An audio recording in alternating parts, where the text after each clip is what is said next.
sorry, we just finished Weekend in Bayani, so yeah, this is why I still have this on. But of course, I think that I would put this on, but no, I like it. Okay, let's start. Writing a composition. Next time you come here, next time you come to school, you shall write a composition,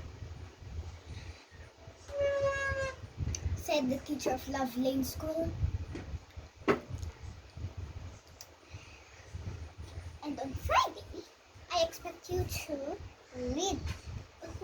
Who make the best compositions shall read it.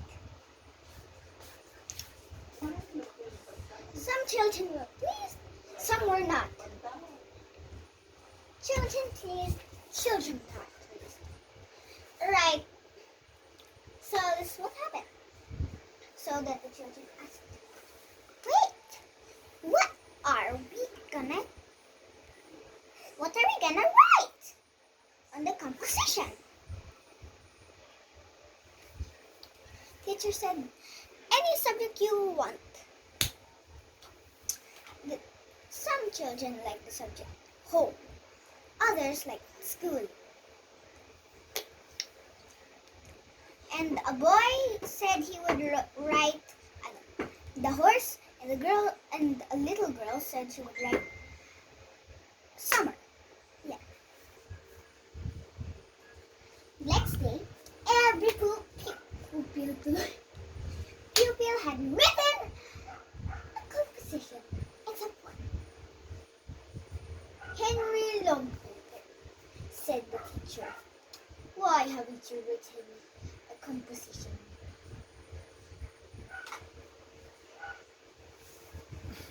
I don't know how to, said Henry. He was just a small child. Then the teacher said, but you can write words, can you not? Yes, I can. I can write words.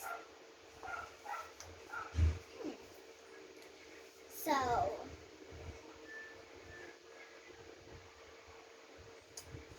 after you have written 3 or 4 words, can't you put those together? Yes, sir. I guess I can. Good. Now get your slate. Go outside of the schoolhouse. Go behind it. And whatever you see, you have. And whatever you see, and you think of what you can write. And then you tell what it looks like, what it looks like, what it smells like, what it sounds like, something like that. Yeah, that is how you write a composition.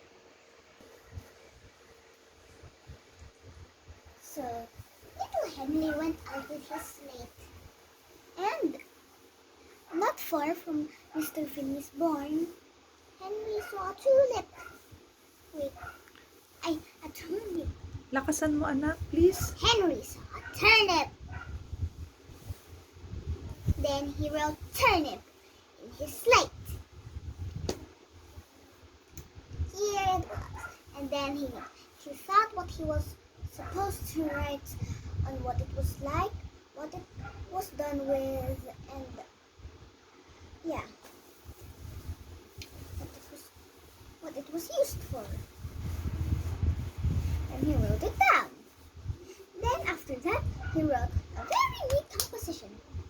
Then, when the half hour ended, he went back into the house, and there, the teacher read the composition.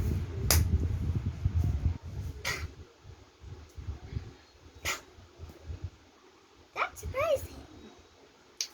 That surprised the teacher, and he was very, very pleased.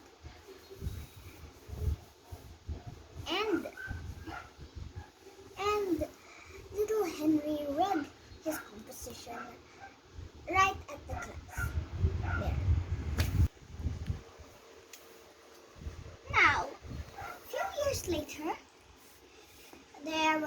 funny verses that about Mr. Finney's turnip. And here, Where? in the newspaper. Okay. And here people thought that it was wrote by Henry Longfellow. Of course, Henry Longfellow, because of course he wrote it. But no, he did not write it, because right after when he read his composition to the class, he rubbed it off his slate and then it was forgotten.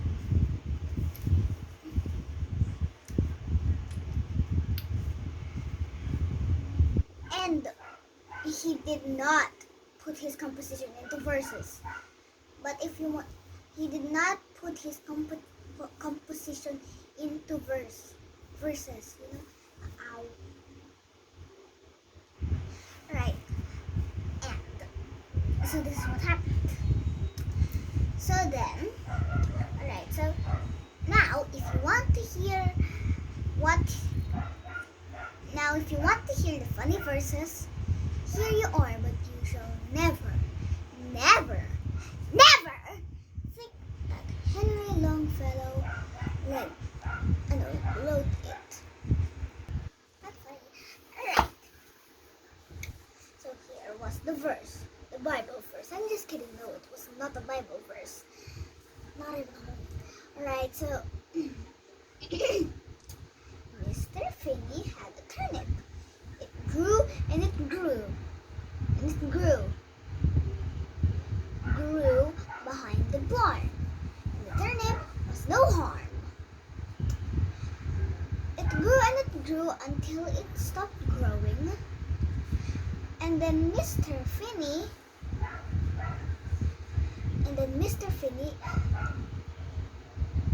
pulled it out and put it in the cellar until it began to rot.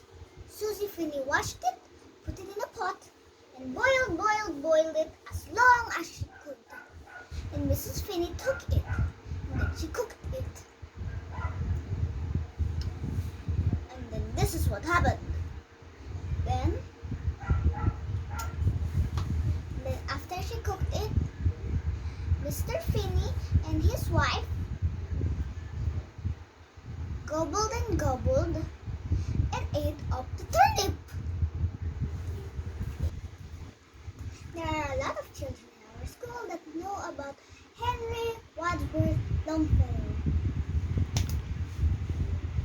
For he is a very good composer. For he is a very good writer.